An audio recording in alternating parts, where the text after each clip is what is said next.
Welcome back to another episode of Pass the Gravy podcast, and we're live streaming today as we're going to play Battlefront 2, and I had this idea earlier because my favorite podcast that I listen to is Elseworlds Exchange by Comic Pop, and they've done these episodes where they do this, like, what if they were in charge of Marvel Comics or DC Comics, and they kind of break down like a plan on the different books that would come out and the different storylines and graphic novels and like events that would happen. And I thought Nathan and me could do the same thing but with Lucasfilm. And because Star Wars is in kind of a rough spot. Like, let's be honest, the Last Jedi wasn't received very well. Solo, while I love it, also wasn't received very well. And then you have The Rise of Skywalker, which was pretty terrible. I mean, we have some good stuff. We have The Mandalorian, we have Fallen Order, but I mean, it could definitely be in a better place, and it definitely has been. So I thought we could do this like thought exercise, right? Where like Nathan and me somehow magically were in charge of Lucasfilm. I mean, we don't know all like the legal red tape and all the technical terms in the business and like what like the process of what needs to happen. But we're just saying like a theoretical, like not worrying about that stuff, like what we would do if we were in charge. So Nathan, what do you want to start off with? Do you want to start talking about with the movies or the TV shows or the video games? Well, I think the best way to start this off would be talking about the movies, since the movies really is is what people think of when they think of Star Wars. And Um, it really dictates what else is going on mhm. with the rest of Star Wars content, you know? Yeah, you can't really. I mean, because not everybody's gonna play the video games, and not everybody's gonna read the comics or the books, but people are gonna go see the movies because they're uh, so popular. And so even if they're not really a huge fan, they're gonna go check it out and see what it's all about. So, yeah, let's talk about the movies. Okay, so what do you think needs to happen with the movies and kind of like the story, like where they should take the story next? Well, I think next it should be, uh, well, there's been the talk of the High Republic, right? The Hmm. books that are coming out, which, by the way, I'm really really excited for. Like, I think these books will get me back into reading, especially because I've been on like a dry spell for reading, and you know I don't think it's more in the future of the Star Wars galaxy that needs to be explored, but more of the past where it's like the Old Republic, the High Republic age, and Hmm. it's stuff that leads up to the Skywalker saga, or should I say the Palpatine saga now. But I think the High Republic shouldn't just be a book series. I think it needs to be made into TV at least, or Hmm. but yeah, it for sure needs to go backwards in time rather than forwards like I think it's gonna go. Yeah. But like what I think, I don't have like an idea for a story uh for like what where the story should go next, but I feel like on the studio side of it, what they need to do, because they've like I don't know if like it was official or if it's just a weird post that I saw on Instagram, but it's like they announced that there's gonna be like a High Republic trilogy or something I coming don't out. I don't think that's right. Um, Yeah, or from something like that. That's from what probably I've heard, wrong. it's just going to be books Hmm. and I think maybe comic books. I don't think the High Republic's going to make its way into the video game industry uh, or into theaters. Yeah, but what they need to do before they announce anything, they need to pick a movie director. Mm-hmm. I think it should be someone unknown, someone that we don't know a lot about. You know, someone who isn't in Well, who doesn't really make big studio movies, because George Lucas didn't make big studio movies. You know, uh-huh. he made American Graffiti, and that was pretty much it. You know, and That's they need another thing though. to. Like you can't Mhm. just like pick up somebody off the streets to. I mean, I guess you can, but like just you can't pick just anybody. Whoever they pick needs to be somebody who actually cares about the franchise and has a decent Yeah, knowledge about it. They can't just be, oh, yeah, this person's never directed a film before. Let's bring him on and hope this gets popular. No, you have to have yeah. somebody who actually has at least a little bit of experience. But I'm not saying it's a random person. I'm right. saying like someone who isn't tainted by big studio experiences. Mhm. I mean, someone that understands story and character. Like, we don't know who it is, so I don't have like a name for you. But just because like J.J. Abrams is a huge Star Wars fan, but then I, I I don't think it's his fault that Rise of Skywalker was so bad. No, I I, think I a that lot of that I, was like uh the industry telling him like he had to do certain things or going back and change. I don't think that was like his decisions necessarily, but yeah. Because I mean, like like if he had been able to direct Last Jedi, if he would just have been able to direct the entire trilogy, mhm. then at least there would have been some consistency. But I'm saying, like, pick a guy who is passionate about it, but he understands story and won't forfeit the story for fan service and Right. stuff like that, and get someone who will stick around for 3 movies. You know, will be what I think it's really dumb that Disney thought that it would have been a good idea to have like 3 different directors, because every director has like different styles, Mhm. where that doesn't really work if it's a trilogy, because you're basically telling different stories every time you pick a new director. Mhm. Because like with George Lucas, since he didn't direct Empire Strikes Back, but he wrote the story for it, Right. right? Even though there's someone else directing it, he wrote the story. But for the sequels, like J.J. Abrams kind of did his own thing. Rian Johnson wrote his own thing, and then they wonder why. Oh, we have to scramble together. We have to figure out what's going to happen. Oh my goodness! And they're scrambling around and kind of scratching their heads as to like, oh, like why is this happening? But like, if they would have just stuck with at least one person writing the script Mhm.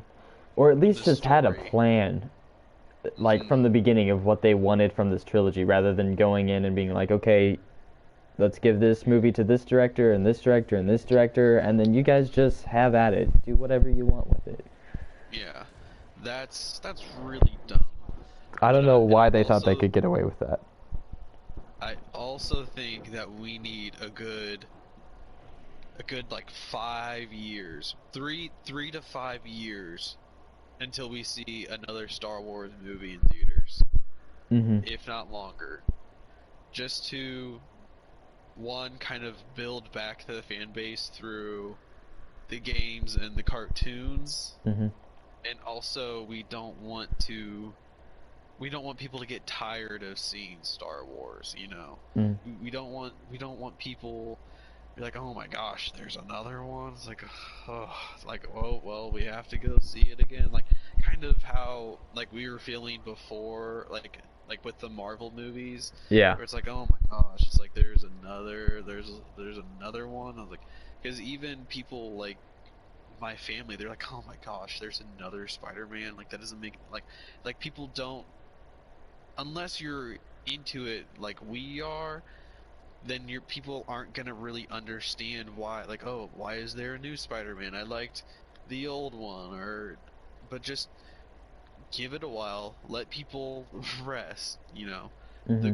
Let the casual fans who aren't hungry for new Star Wars content, let them do their own thing, because they're not going to get, like you said, they're not going to get into the books or the comics or the video games or anything. Right.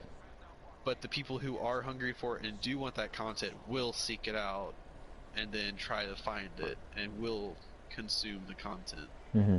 But just it's as simple as just come up with a plan and stick to it. Don't do dumb stuff. Don't. It should honestly it should have been that simple from the beginning.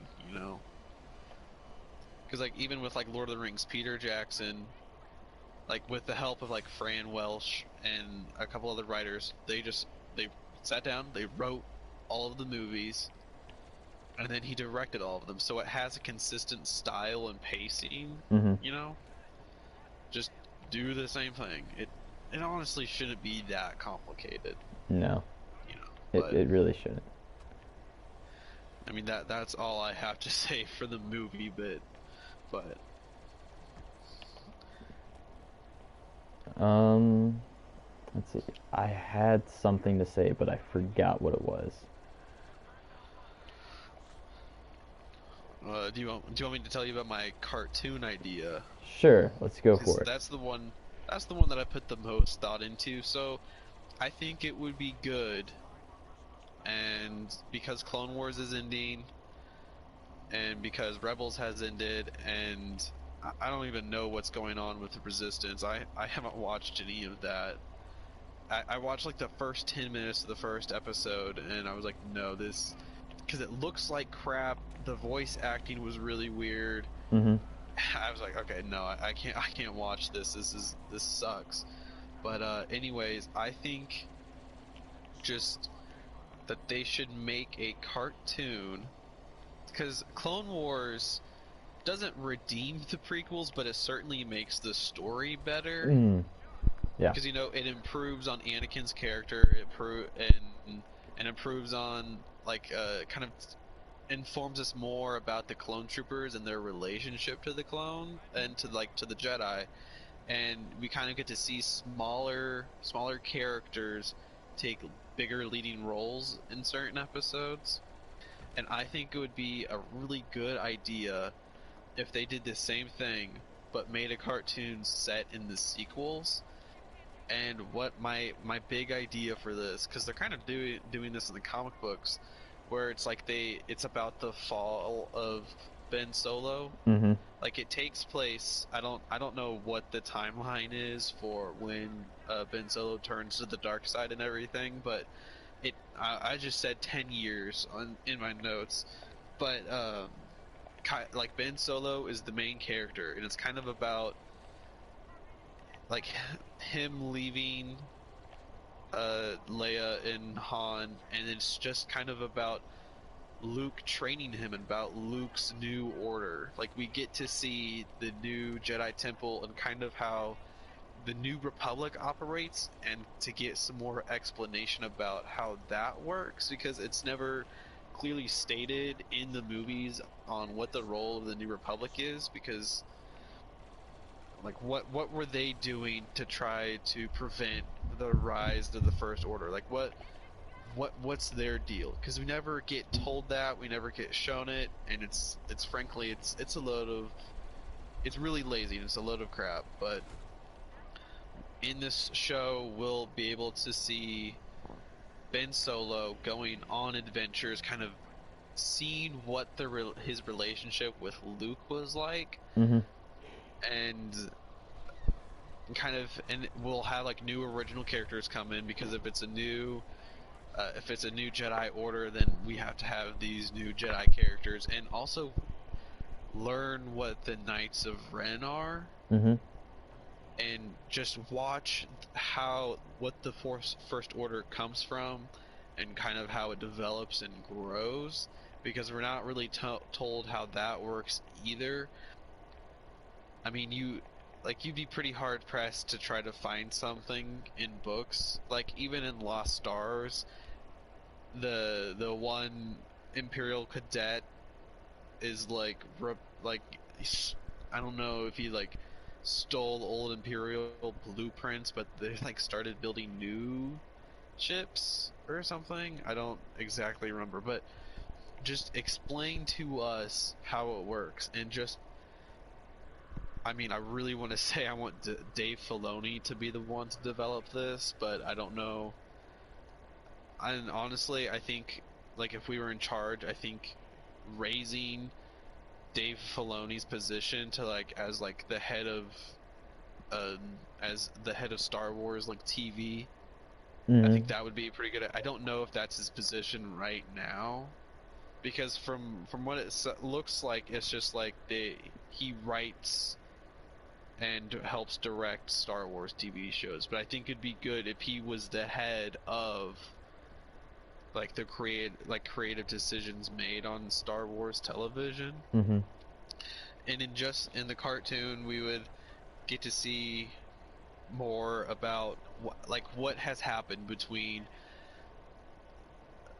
Return of the Jedi and Rise of Skywalker. Just what happens between the Battle of Jakku, and it could open on the Battle of Jakku, and we see the very last fight of the the New Republic against the Empire, and it takes off from there, and there's like a time skip or whatever. But just so we know, and it's better explained. So like if you go back and watch the sequels, maybe they won't be as hard to watch because you'll have more context of what's going on. Right. But and then that's all I have for the cartoon. Um, But One of the things that yeah, I think, uh, well, I'd kind of feel bad about doing this, but also at the same time, I feel like it's one of those things that just kind of, I don't know. I feel like it's something that needs to happen uh, if Star Wars was able to get fans back on the side of the industry, or not the industry, the company, uh-huh. which is to, like they did with the extended universe, just completely wipe the sequels out of the canon.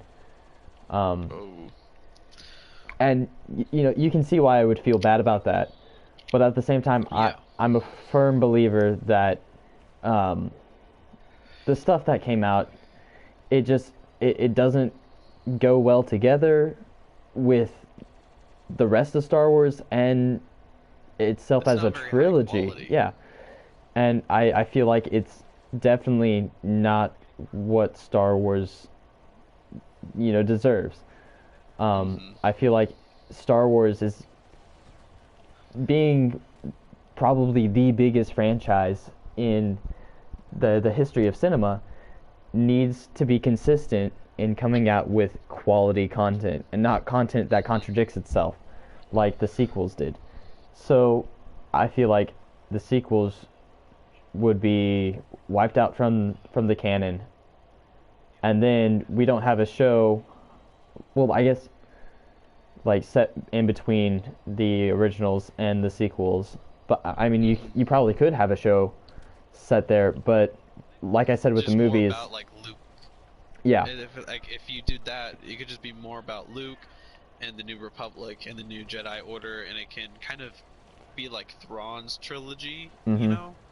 Just kind of take that and then make it into a cartoon show. Mhm. Or if not do that, have something set off way in the distant future that's not even like part of like based around the Jedi or the Sith. It's just like some kind of like bounty hunters or Uh huh. something that's we haven't really seen before in Star Wars TV. Something like the Mandalorian, but not tied in with the Force. No baby Yodas or anything like that. It's just Mm-hmm. it's completely own thing, and it's in a not necessarily a separate part of the universe, but like in the outer rim. where there's no real control. We see lawless space. It's just total anarchy there. I think that'd be really cool. Yeah. But if you're not going to So do then it's that, more. yeah, go So ahead. it's more like Rogue One, Yeah, more where like it's Rogue not One. tied to any of the Force stuff. Mm-hmm. Hmm. And if you're not going to go super far into the future, then go way back in time, like I said with the movies. Go Old Republic era or uh, the High Republic. I think there's a lot of potential there that hasn't really been explored. And since the Old Republic isn't canon, you can create literally whatever you want. There's so much creative freedom with the Old Republic because it could just be a galaxy where it's like what we've seen before, with all this high technology and spaceships and stuff, or you can make it where maybe it's so far back in the history of the galaxy that that kind of technology hasn't been invented yet, and it's more like a Western uh, type thing, where there's just a bunch of small communities, not these large Colonies. cities. Yeah, different colonies and um, like Like spaceships. Coruscant still has forests. Yeah, and then spaceships would be like insanely hard to come by, and um, there's I don't know if there'd be Jedi or not, but that's something like that you would have the creative freedom of deciding is, I mean, literally, it's limitless in its possibilities, and I think, if you have somebody that knows what they're doing and really wants to make something fun and interesting for the universe, you have somebody like that in charge, then you'll have a pretty good show on your hands right there. What something that'd be really interesting is that the Jedi, the Jedi are like so maybe not so new, but like they're so limited in their technology that they don't have lightsabers. That it's literally just like vibro blades, or Hmm. maybe not even that. Or even just You like know, uh, a steel or some kind of metal swords or something like that. I think that would be very interesting. and then it'd be kind of more reminiscent of like Firefly, because like Firefly, like kind of it takes place in the future, and like Earth has spread to different colonies, and it's kind of in space is like the Wild West, like uncharted territory, Hmm. and so the story takes place with Oh my goodness. Cannot like with this it guy. takes place like after there was like a rebellion uprising against like an imperial type entity, and the main character is like a smuggler, and they smuggle goods like food and medicine into those like would be like for Star Wars would be like the Outer Rim colonies, Hmm. and like there's no Jedis or anything, but they're like priests and like preachers and different. I don't know what she's called, but she like is like kind of like a psych like prostitute character. I don't really know how to explain it because like, but you just have that where it's more like primal Western Star Wars, where like if you're gonna focus on a character who is like a smuggler bounty hunter, kind of like the Mandalorian, you just dive in deep to the Western stuff, Hmm. because Star Wars like like A New Hope, it's a fantasy, it's a samurai, it's a Western, Hmm. right? Just pick one of those themes and then just run with it. Yeah. I And think that would be that's really cool. the thing with that is like that's something that we haven't seen in Star Wars before. Like we've never seen, you know, the universe where it's like technology has been so limited, and I think that's very interesting to have this universe that we know and love, and then it's just completely different than what we're used to, and it makes sense Hmm. because it's so far back in the timeline. Like you don't have to worry about Skywalkers. You don't have to worry about R2D2 or Baby Yoda. It's just so far removed that like it kind of like it doesn't have an impact on the story of Luke Skywalker or Anakin. But it doesn't And need I to. It's a yeah, it standalone doesn't TV need to. show. And I think that's why people really enjoy the Old Republic, because it's not tied down by anything. Yeah. And like then BioWare could literally just do whatever they wanted with the lore because it was just so far removed. Mhm. hmm And I think that would that's be another really reason that interesting. the Mandalorian show is so loved and so popular at this time because, there's, I mean, there's Baby Yoda, and that's the only character that has the Force. We haven't seen anybody that that is a Force user, has a lightsaber or anything like that. I can't remember if there's been a mention of the Jedi or not, um, hmm but it's definitely feels removed from the Star Wars that we've seen, and I think that's Yeah. why it's so popular at the moment. And like I was talking to my dad, and he's a big Star Wars fan, and he loves the Mandalorian. He like we watched the first episode, and he just looked at me and he was like, "This is the best Star Wars content that I've seen in a long time." And he was right. And he said, "You want to know why this is so good?" And I was like, "Oh well, it's like a western and what like it's really cool." And then he was like, "No, it's because it can stand on its own. It's Hmm. not tied down to any of the other movies. There's no Jedi bullcrap. It's just it stands on its own." And he's right. He's completely right. It doesn't have to rely on an agenda. It doesn't have to really think about what it's doing because it takes place after Return of the Jedi. They don't have to really worry about the sequels at the time of what we have so far. Well, even if they did, they hadn't written anything, super important that would tie into Yeah. the sequels, so they could literally just come up with it on the spot. Now, that doesn't guarantee that hmm it'll be good and help out the sequels, but at least there is that freedom. Yeah. And also a quick tangent about the Mandalorian. It really feels like a like a D&D campaign. I really enjoy the Mandalorian, but I feel like it doesn't take enough risks so far. Hmm. But I mean, it is its first season. It's trying to get its footing, so I kind of give a pass on it for that. Hmm. But I think I don't.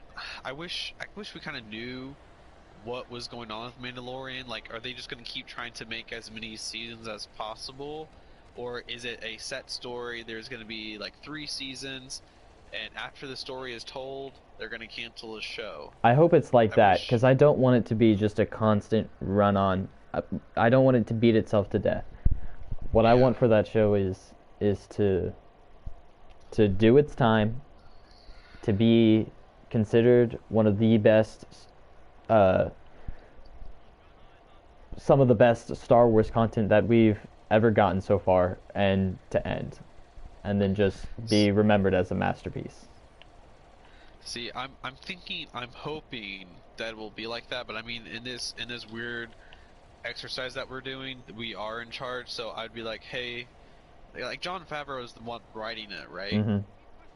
So be like, all right, Mr. Favreau. I'm like, okay, so like, do you have a plan? I was like, where does the story end? And if he says, oh, like 4 seasons, give me 4 seasons, I can tell the story. It's like, all right, you get 4 seasons, make them count, make every episode count, because like there were some episodes in the first season that were a little They seemed bland like and a little filler. slow.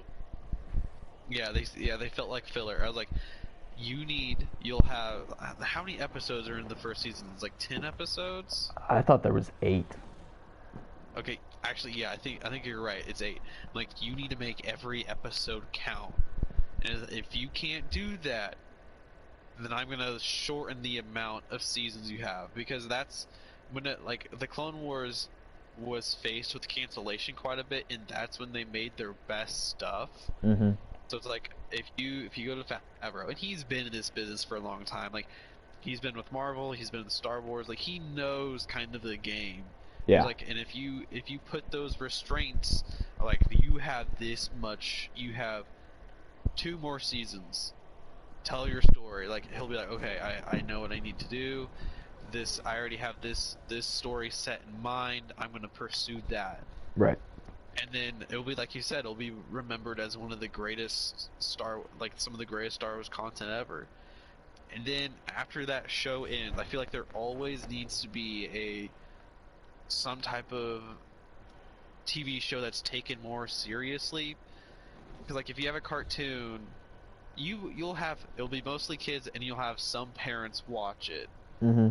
But there needs to be at least one show that needs to be taken seriously, like The Mandalorian. Because like my parents like Clone Wars, right? Mm-hmm. But I know not every parent will sit down with their kid and watch it because of like, oh, it's a cartoon. Like we don't want to watch cartoons. We want to watch live action. So there needs to always be at least one show going on that is live action. Mm-hmm.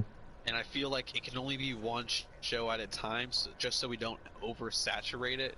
Like with Marvel and their Netflix shows, like I love Daredevil. Daredevil, I think, is one of the best TV shows ever made. But there's no, now I have the time because we're in quarantine, right? Mm-hmm. But like there's no time whenever the shows were coming out that I could watch Daredevil, Luke Cage, Iron Fist, and Defenders, Yeah. and keep up with it all. And unless your job is to review all of those shows, I haven't heard of anyone who's actually consistently kept up with it. Right. I mean, if you can, kudos to you. Like, that's really cool. But there's no way. Congratulations on having free time. Yeah, like there's absolutely no way I could keep up with it. And then I gave up. I was like, you know what? Like, I'm not enjoying. Like, I didn't enjoy Luke Cage, and I only watched the first season of Iron Fist, and that's only because I love Iron Fist as a character, but the TV show was weird, and it just wasn't fun to watch. I was like, okay, I'm not even gonna bother, like, and so I just stayed with Daredevil and then watched Defenders, and I was a little lost with Defenders, but I mean, it wasn't that bad, but I mean, it was like, there's no way I can keep up with this, there's no way I can keep up with it. But if you have one show and you give all the focus, the time, the money, and the resources to that one live action show, then it's going to be better than trying to make like 5 different shows. It's the same thing for the CW. Mm-hmm. and their DC superhero shows. Yeah. But I definitely agree that is, while it's cool to have like those different options of shows to watch, it does make it very difficult to keep up with everything that's going on. And especially if you do tie-ins where you're combining the shows together, it can be very frustrating when you haven't been caught up on what's happening in the different shows that you haven't watched. So I definitely agree with that. It should be one show at a time, or at least have like a kids show going on at the same time that there's like a show for the older people. But I would think rotate between having, you have the show for older people, and then once that show finishes its run, take a break and have like a cartoon that's geared more towards the kids. And then while that's going on, you start working on another kind of like a live action show, or it could be animated too, but it's also geared towards the older audience. Yeah, just in the order that you release them, like in the fall, release the kids show, but in the spring, release the more adult oriented. And I'm not saying like rated. Whenever we say adult oriented, we aren't like saying mature like Game of Thrones level Star Wars. Oh no. We're just saying like we're just saying that like more stories that that adults can that can enjoy too. Because like there are some like this whole resistance and the forces of destiny. I can't imagine any person who's a fan over 30 watching that show, or even over like 25. Mm-hmm. You know, just like more higher quality and like the quality of the show, but like keep the writing good and just try to tackle more mature themes. You know, because I think Clone Wars actually tackles quite a bit of like mature themes. Like they tackle slavery. I think at one point they do. They actually do quite a bit of racism. Yeah, You there's a know. lot of themes that go really deep. Include like in the Umbara arc, it's whether or not like you should. Well, I don't know how to say it Like exactly, how to stand word up it. to To authority figures when you think they're wrong. Yeah, which I mean that can be a bad thing, but also if you have an authority figure that is you know isn't doing something for the good, is more selfish in their intent and has evil intentions, then by all means you need to stand up to them. But I mean that's a difficult uh, thing, especially for kids to understand, and finding that fine line between, okay, is this okay for me to stand up for what I believe is right, or should I step down? I think it's amazing that Clone Wars was able to pull off those kind of arcs in that show, Mm-hmm. and I'm so grateful that they were able to. Do you want to play co-op now? Yeah, yeah, I was about to ask, but Okay. I didn't want to interrupt you because I thought you were going on a good tangent. All right. But So yeah. uh, I don't really have any ideas for like another TV show, Um, but I have I have a few things to add. okay, Um, cool. Another thing on like the kids shows, um, with like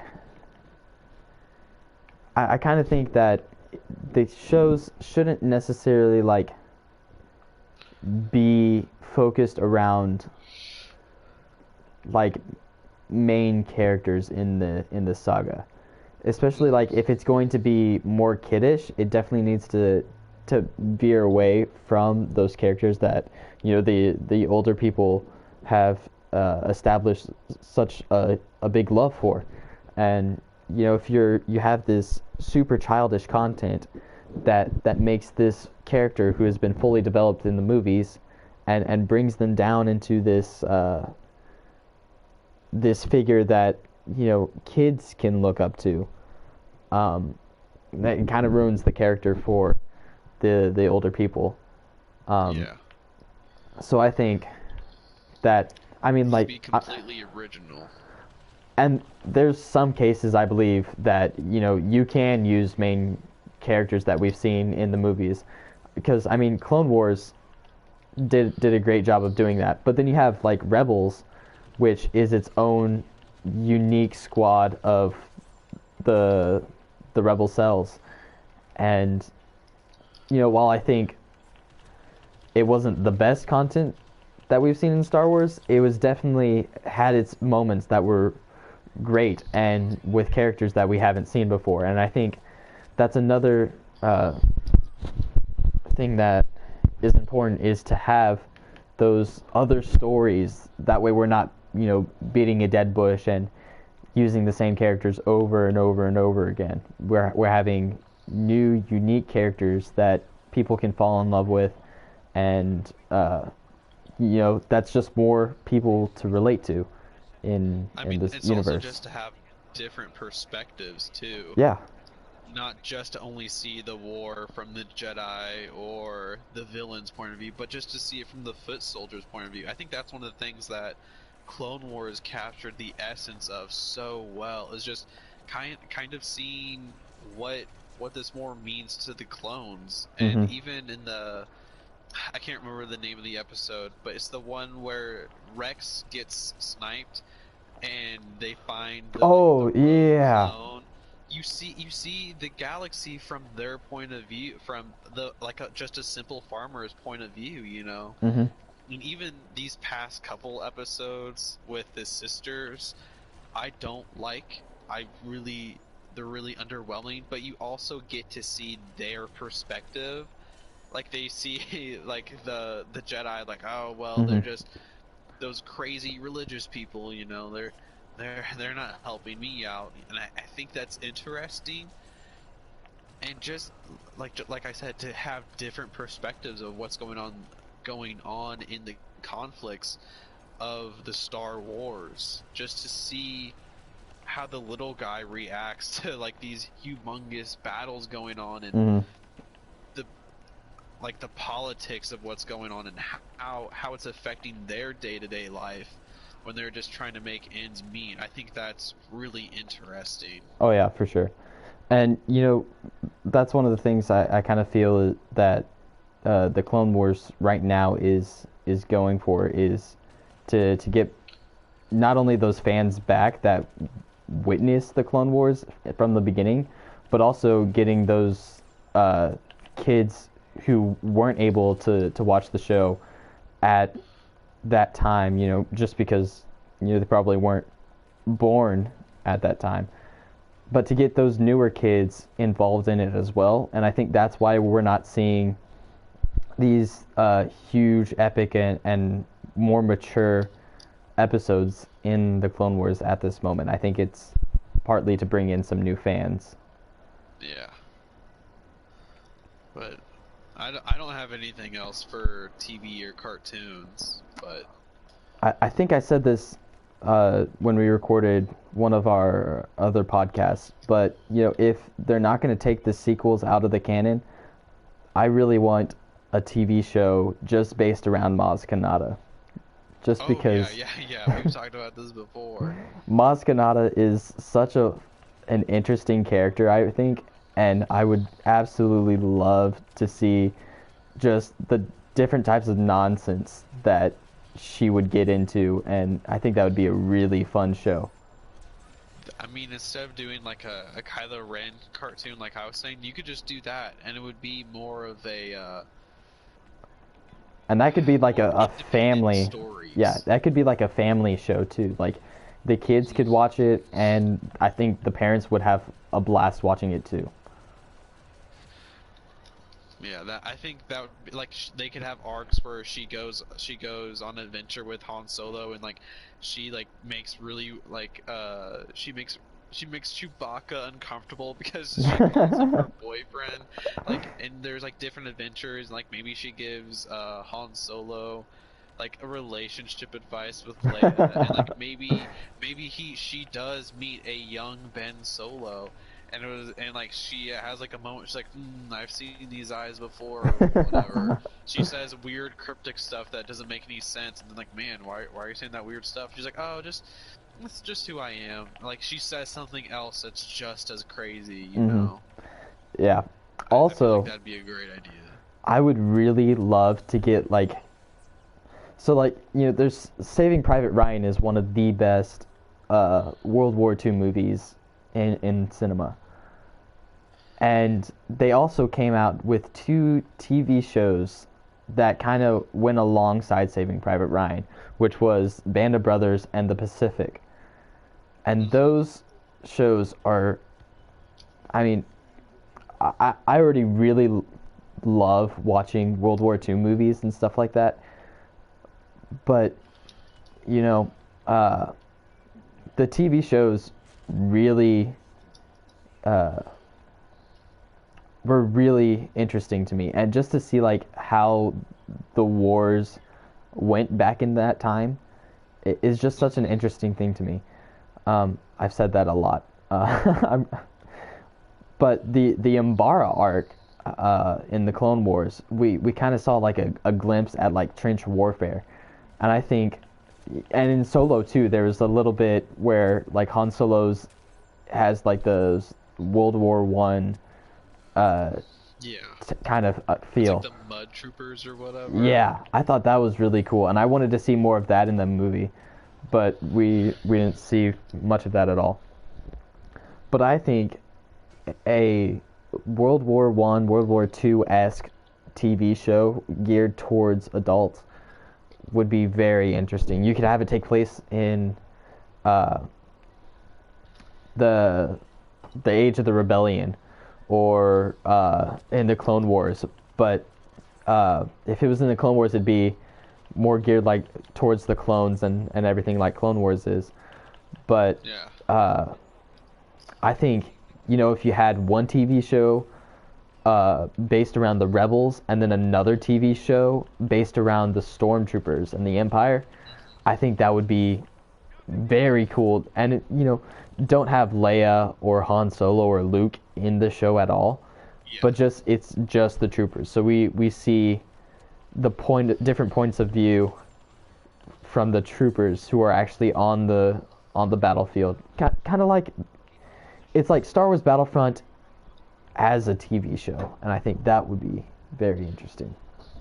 I really like that idea, and like you can call one series like Fall of the Empire, and then the other like Rise of the New Republic or something. Yeah. Because then you'll have like the Fall and Rise, and you just have like kind of like a yin yang thing going on. I think that's a really cool idea. And like the last episode could be like the Battle of Jakku. If you're not gonna wipe the sequels out, yeah, then the very last episode would be the Battle of Jakku. And I like your idea of like Luke and Leia. They don't show up, like no big characters show up. It's literally just the troops. I think that's a really good idea to make it more authentic, because if you have Luke come in swinging his lightsaber saving the day, that's gonna steal the show, and it's gonna take away from the boots on the ground action that's going on. And like I like Rogue One better, but Darth Vader steals the entire movie. That ending was so cool. Oh my goodness. Don't get me wrong, I love that scene, but it steals the show. Yeah. And you don't really care about the rebels and like what they're doing, if that makes sense. Yeah. But yeah, that's a really good idea. I would love to have a show that is like that, where it's just the infantry fighting against each other, and you get both sides of the war rather than just the side of the Republic. Because that's what I was hoping we would kind of get with the campaign for this version of Battlefront 2, was that we'd have those Imperial commandos and their point of view throughout the entire war, kind of like it was with the 501st in the original Battlefront 2. But sadly, that's not what we got. Yeah. But I think that's all I have on TV shows.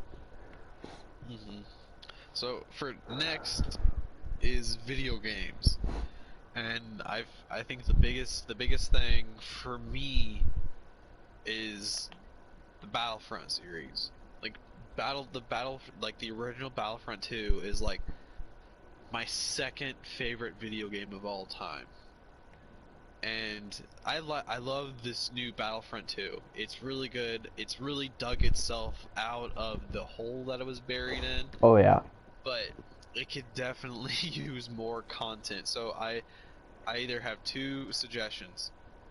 One, we just have a Battlefront 3 game released, or we just keep this game alive. But like, since they're about making money and everything, like a third Battlefront game is probably more. Well, another reason that making a new Battlefront 3 game would be more beneficial is because there's the new generation of consoles that's getting ready to come out, I believe. Yeah. At the end of this year.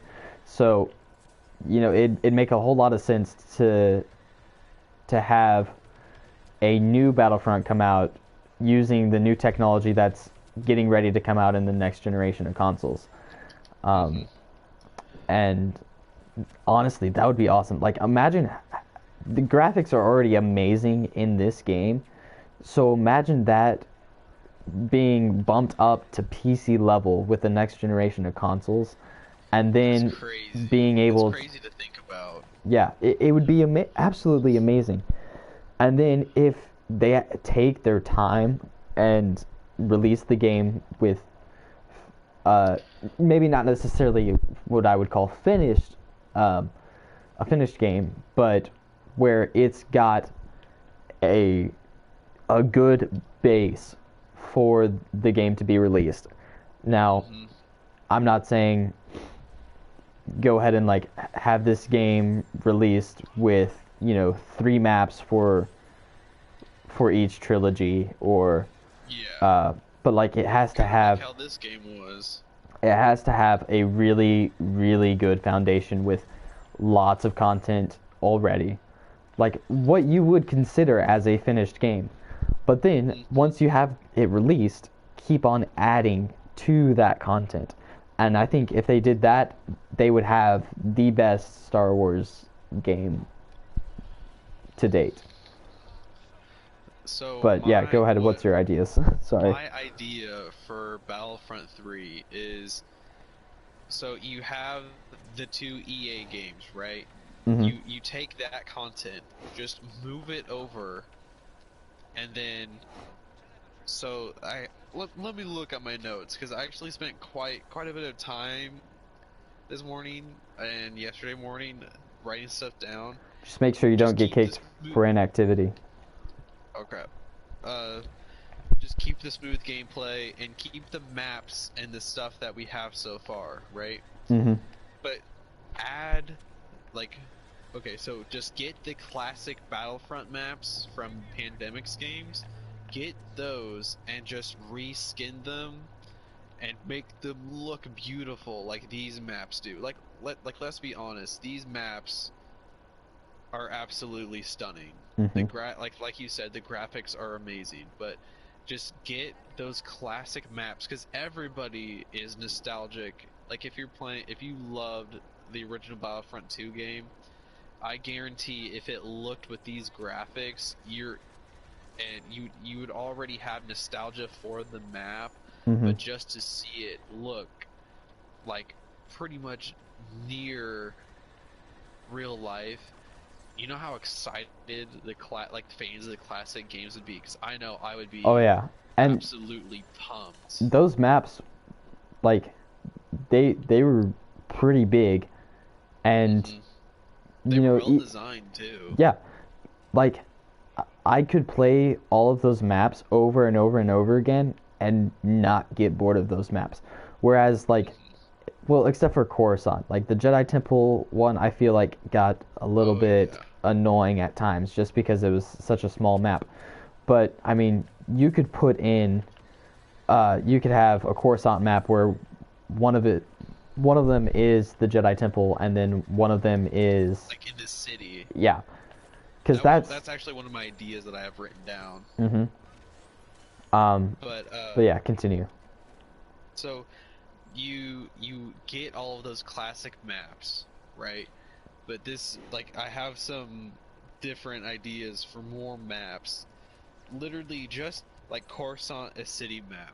Mm-hmm. Just like the downtown dirty grimy area of Coruscant. Like you could be like, oh, this is level 1313, or whatever. I don't care.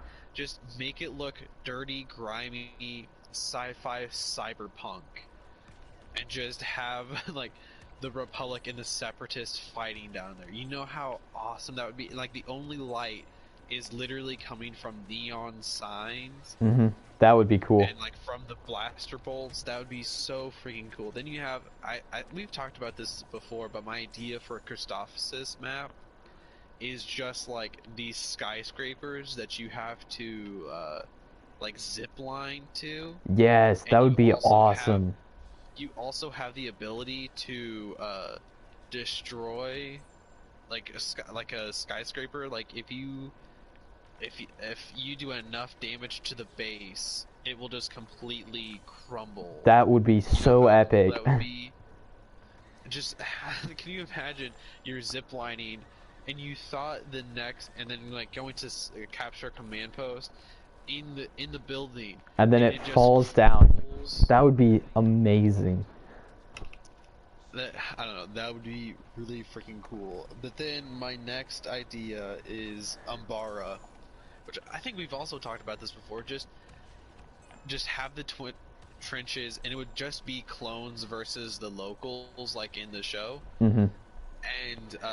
And that would give a good kind of variety, yeah.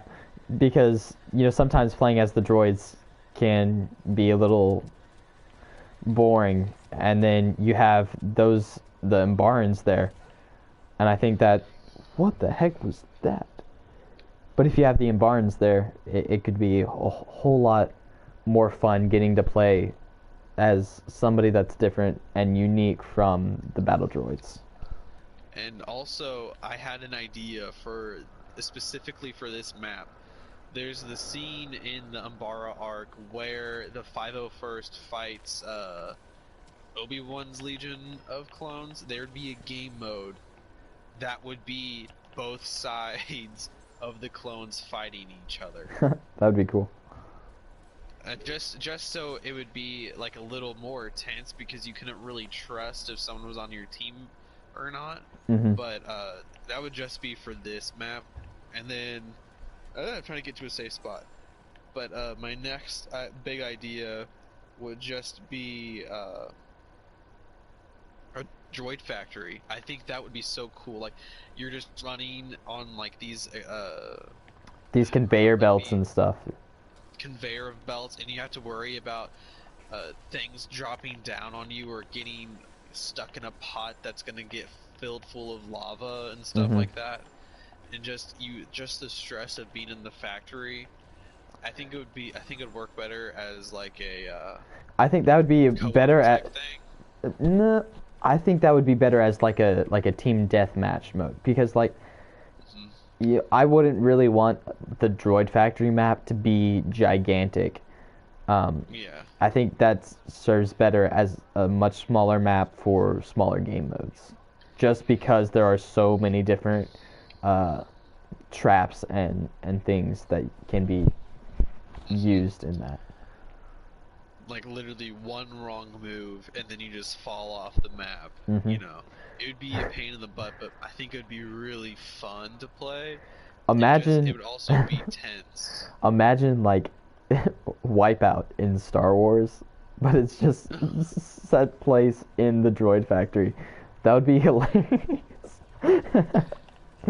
Okay, sorry, that was completely random. I like also more ways to customize your character, like in your different classes and stuff. But because in the 2015 Battlefront game, like you could, like the when it first came out, you could pick the option of like a stormtrooper not wearing a helmet, which was weird, but like they tried it, and I mean, we're getting more options as Battlefront 2 is getting more content, but I mean, I think can be taken a step further, and like you could, like this is more for rebels, but you could have beards and scars, and like you could have like design your character have tattoos, kind of like Skyrim, but like make them more Star Wars themed, and just more different species. Like Star Wars has so many different aliens and species that it's kind of ridiculous that you can't play as at least, and to be able to like at least customize the skin colors for that, because like in this game you have the Twi'lek, which is just blue, but if you could have like a pink Twi'lek or an orange one, and like decide what gender the alien is as well, I think that would be great for the customization, because like for some reason it's just the specialist, at least that I know of, which is female for the Republic and the Resistance, and then all the rest are just males. But to be able to customize whatever class with whatever gender, I think is a great way to get that diversity, and especially for the players. So like a girl is playing Battlefront and wants to be a girl character, they can be a girl, or uh, vice versa.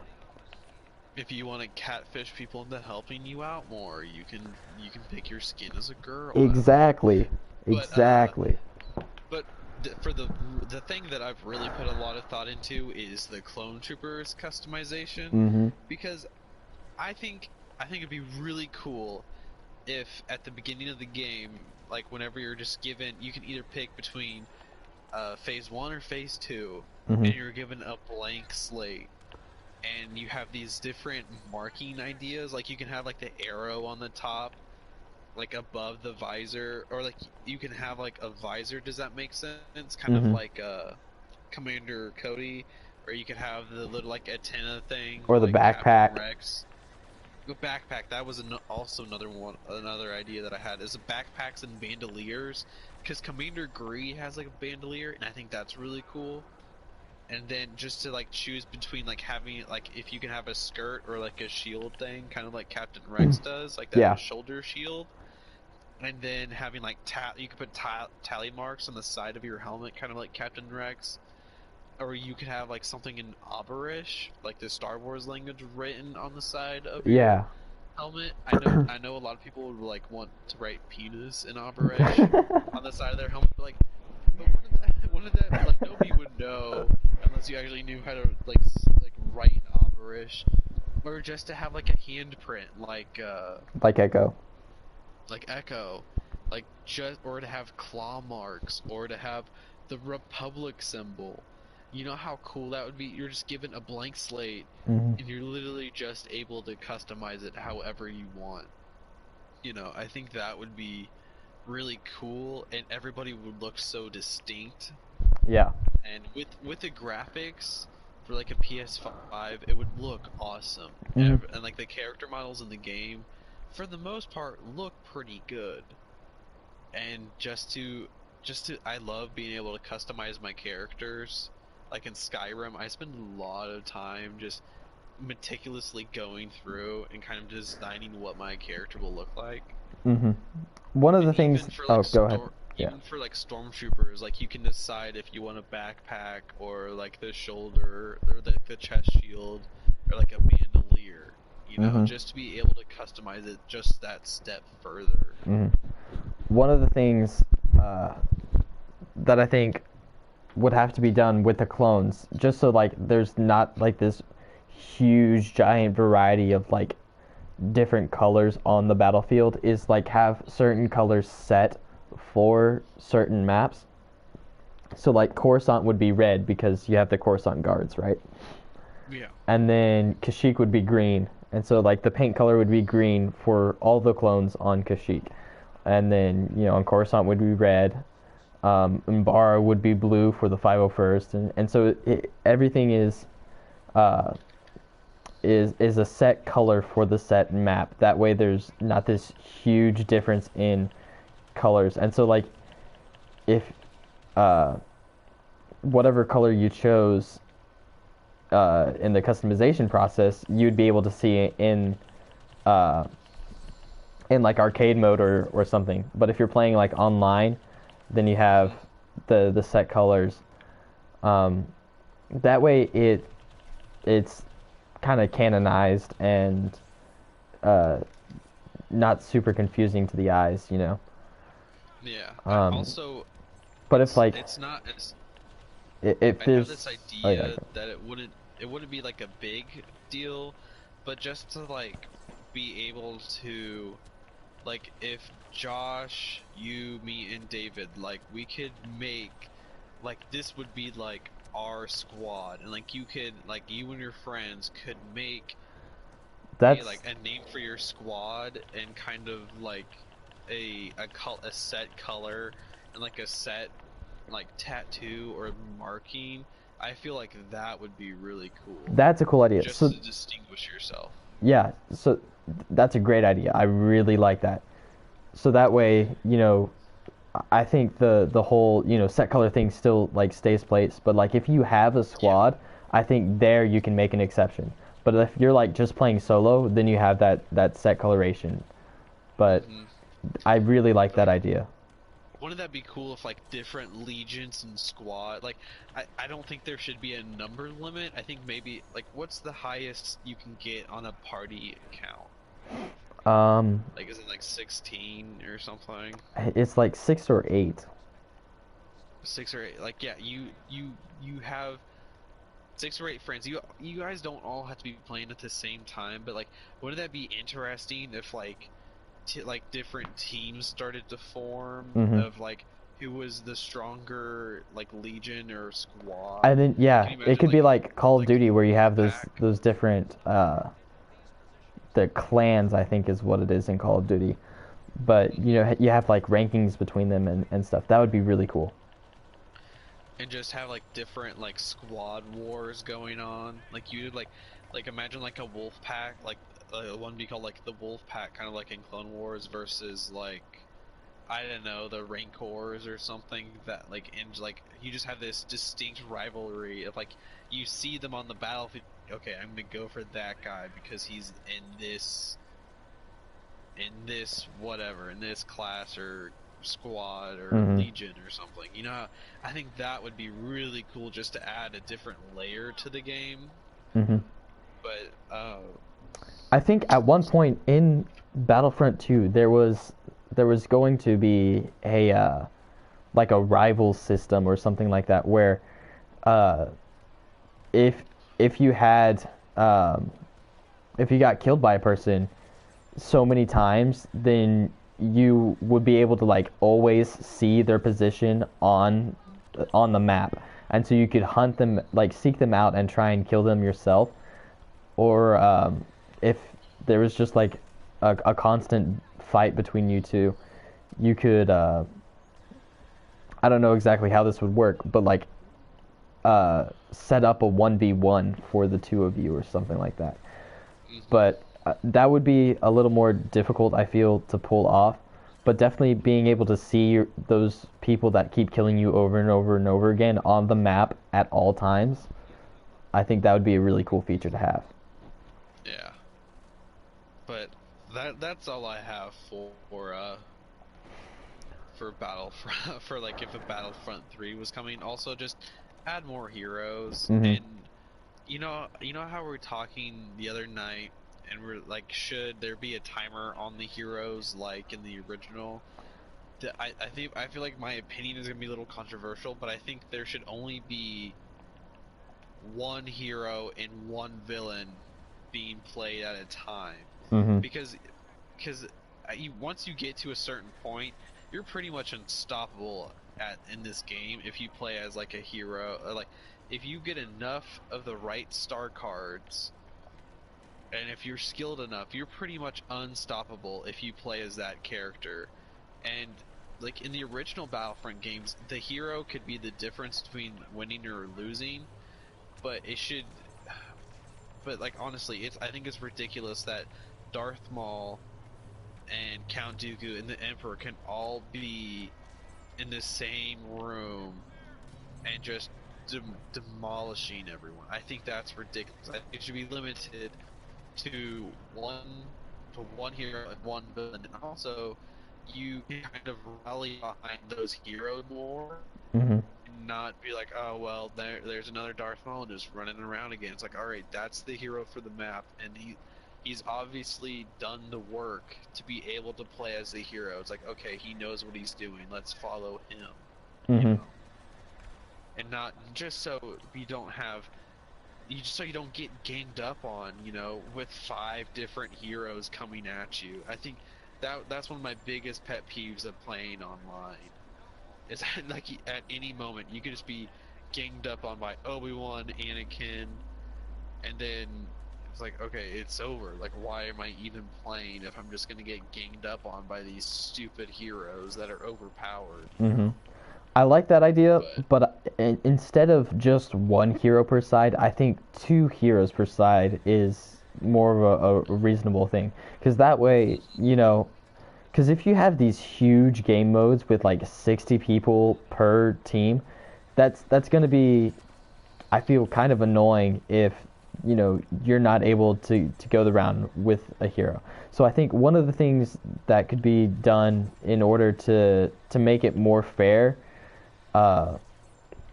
for people who want to play as the heroes, you can have like there's no heroes until like this amount of time has passed in the round. And so once a certain amount of time passes, the top two people on the leaderboard are able to pick a hero. And then they get their turn as the hero. And then once they die, the next two people on the leaderboard are able to pick a hero. And it just goes down the leaderboard rather than, the top people on the leaderboard being able to be the heroes the entire time. Actually, I think that's a better idea.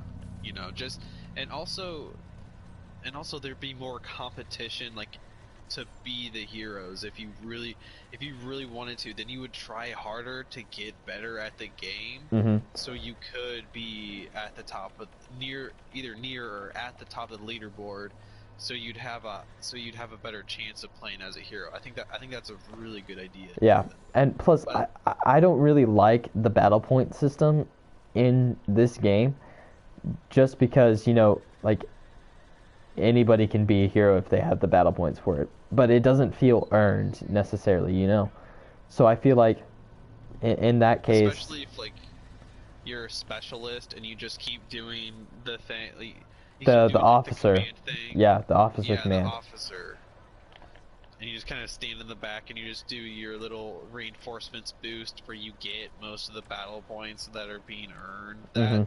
That feels cheap to me. So yeah, being the first heroes to come in, I feel like that would be a huge achievement, and then everybody else would get their chance at being a hero later on during the game once those people die. So I think that's the most fair way to do this. I think it'd be really cool if you could also see, like, whenever you pull up like the roster of who's playing, if people had rankings of like, not like, oh, this is the #1 player in the world, but like this is where this person is at, like, in the level of the game. Like, if like what level are you on for heavy? Like 200s, I think maybe actually 300 by now. Like that would be your level. Like your main class that you play as the most, it would show like what level you are of playing that. So you'd be like, oh man, I have a pretty high ranked team. I was like, man, this is pretty good. But like if you have a low ranked team, you'll have to kind of stick together more because it's probably more newer people playing. I think that would be a really cool, just kind of give the game a little bit more depth, like with the squad idea that I had. I mean, just giving it those little extra flavors just to make it distinct, and just adding just a little bit more depth to it, adding a little bit more flavor. But I have several different game mode ideas, but I feel like we should save that for like its own episode. 3, its own episode. I could talk about this for a really long time. I feel like I think that needs to be its own separate podcast. Yeah, but what are your ideas for a Star Wars game? Honestly, something like Skyrim, but for Star Wars, I feel like would be absolutely awesome. It'd be really difficult to pull off, especially like being able to travel to different planets and stuff, but I think it would be, if people put in the time to make this game happen, it would be very, very cool, I feel like. But I'd want it to be like, instead of like fast traveling to different planets, you would actually like have to go fly the ship. Yeah, fly the ship, and then you'd have to go like set the hyperdrive yourself rather than it'd kind of be like Fallen Order, where you have to go to the map and then pick the planet that you want to go to. But like once you get to the the atmosphere of the planet. You have to fly the ship down into the planet, pick a place to land yourself. And I'm not saying like actually like get down into the atmosphere and then you have like a menu of the different places you can land. Like no, you actually have to fly through the clouds and land on the platform yourself. Like that way if you want to be like a pilot for your character, you have that, you can have those like cool crash landing type feats that can happen, or be able to brag like, oh yes, this was a great landing. So like you wouldn't have to land on the platforms, but it's highly suggested. But you could land anywhere on the planet that you wanted to, as long as you have the ability to land there yourself. I think that would be cool. Now what era would it be set in? That's a good question. My top would be either original or just old, or like Old Republic. Yeah, I think Old Republic would be the ideal era.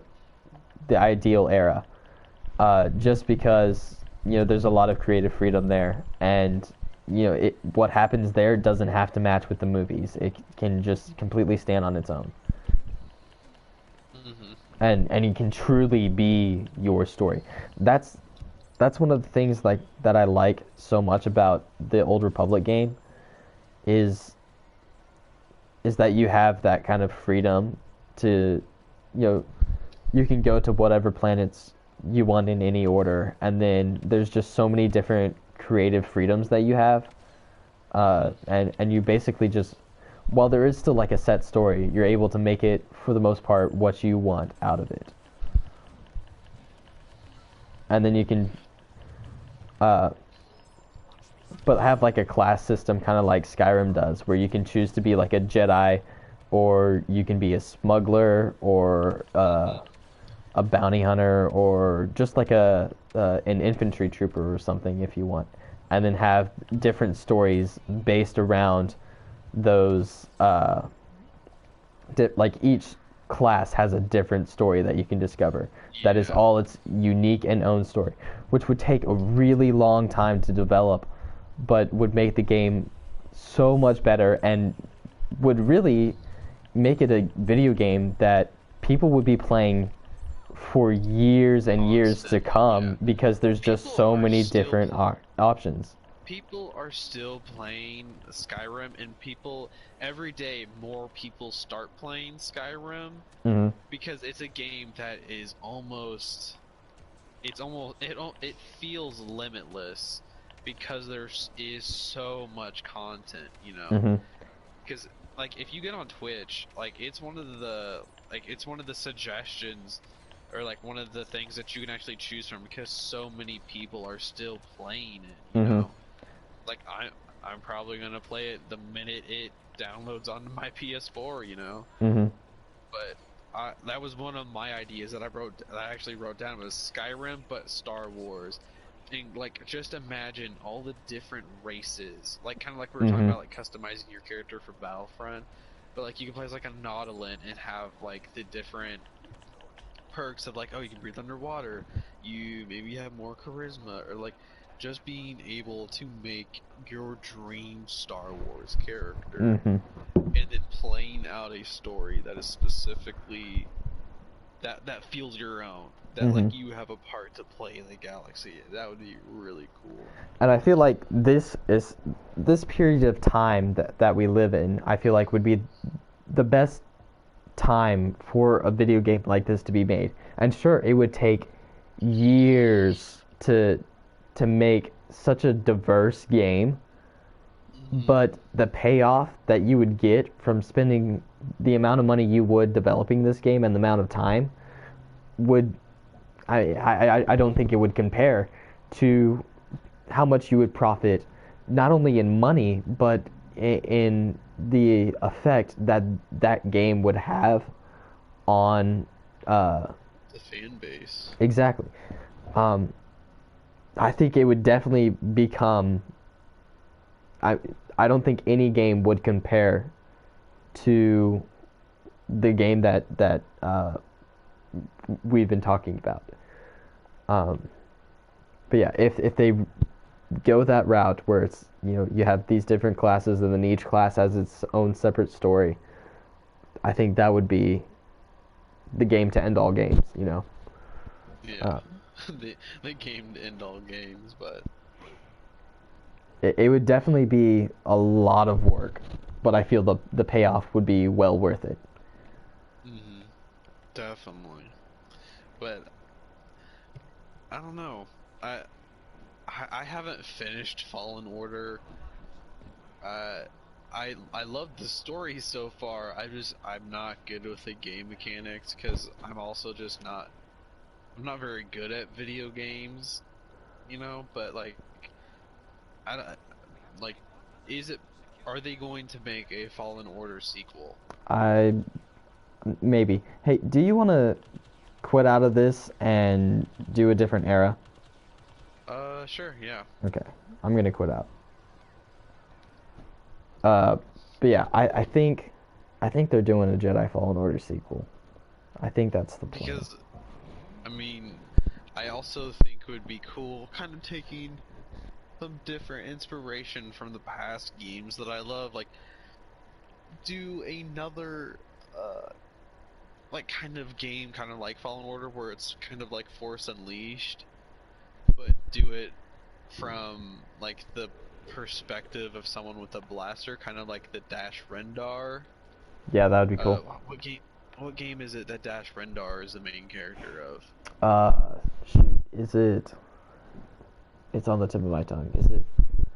I feel like it's Shadow of the Empire, or That might be it.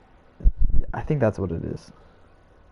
And just kind of have like a single player story that's kind of more like that, where you are like maybe you're like a secret operative for Yeah, the it's Shadows rebels, of the or Empire. yeah, and just like you're more of like a secret operative, Mm-hmm. and you're just sneaking into these bases. I think that would be really cool.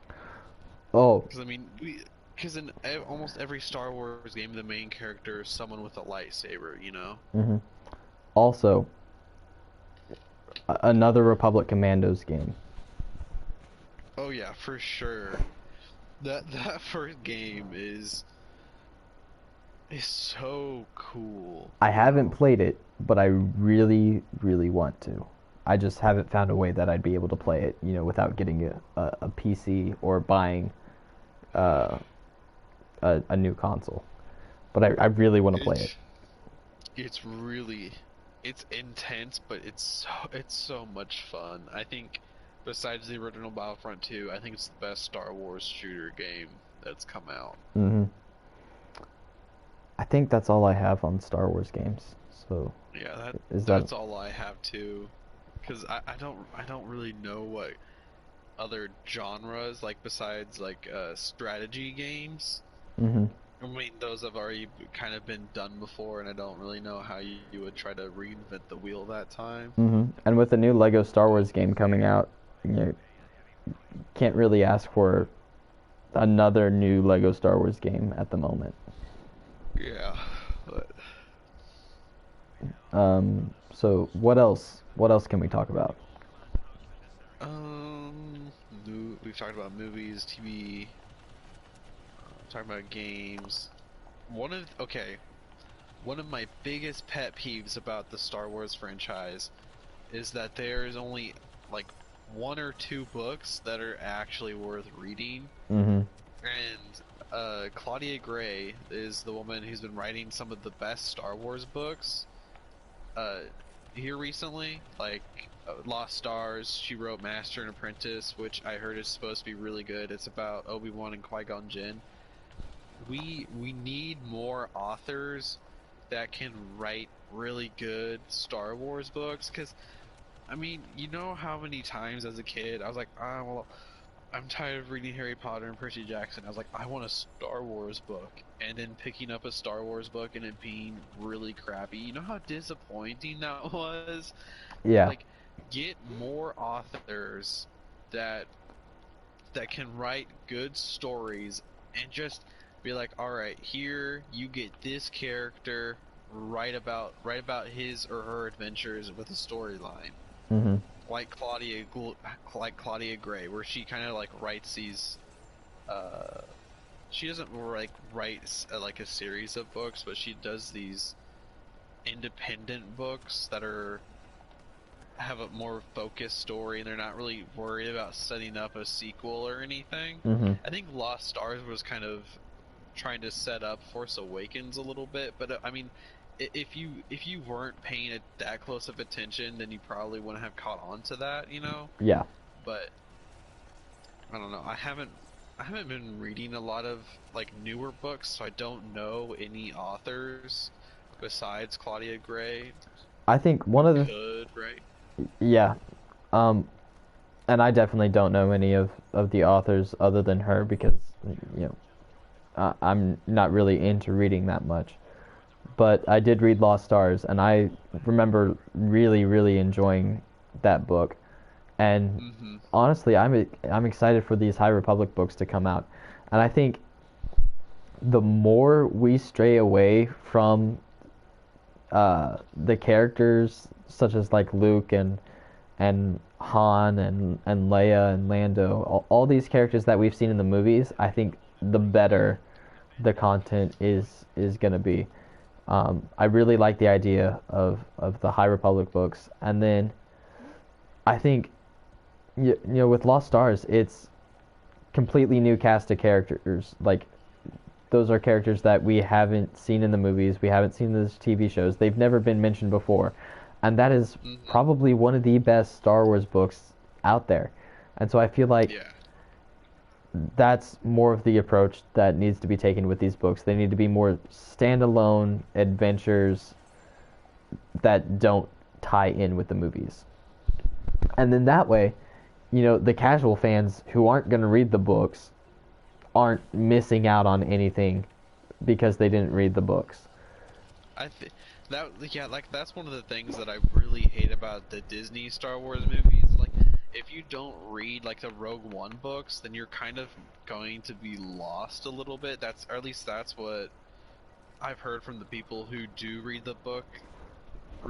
I was like, if you don't really read them, then you're not really gonna understand. Or like, I read this thing that was like, oh, the Rise of Skywalker book will help explain the movie. It's like, okay, well, Yeah, I shouldn't that's need a book to explain a film franchise that like the big story developments are made in the movies. I shouldn't have to read a book to explain that. yeah. You know? Um, that's I mean for sure. Yeah. That's really dumb that and I think that's also a thing where greed comes into play is it's just another way to get your money uh, because not all the questions were answered in the movie. So, hey, we answered some of those questions in the book. You better buy the book if you're still wondering. It's like $30. Yeah, I think But that's really dumb and just just a really jerk move to play on people, especially those people who are just like, I just want to watch Star Wars. I don't want to read Star Wars. I don't want to get the comic books. I don't want to play the games. I just want to watch the movies. So mm-hmm. they shouldn't have to be missing out on something because they didn't read the books. But also, I like I said earlier, I think having standalone stories in books and in the video games is one of the important things that needs to happen in Star Wars. Let the main story of the universe happen in the movies, and then you can have all these side stories happening in the games and the comic books and the novels. I feel like that's the biggest common thread that we've been discussing, is that leave the big characters alone, leave the big story developments alone Mm-hmm. for the movies.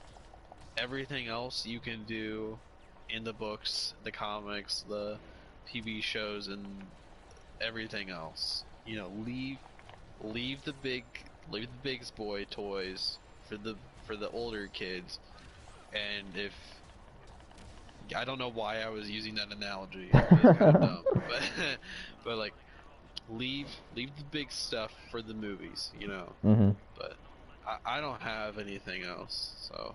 Yeah, I think that's all I have really on Mhm. on that.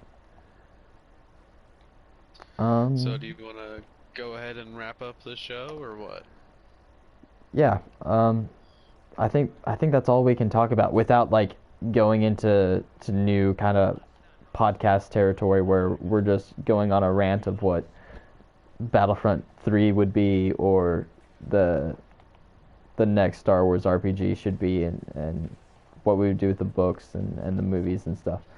But, this has just been what we would expect out of the franchise if we were in charge of Lucasfilm, and I think we've done a good job of getting our points across. So, Yeah.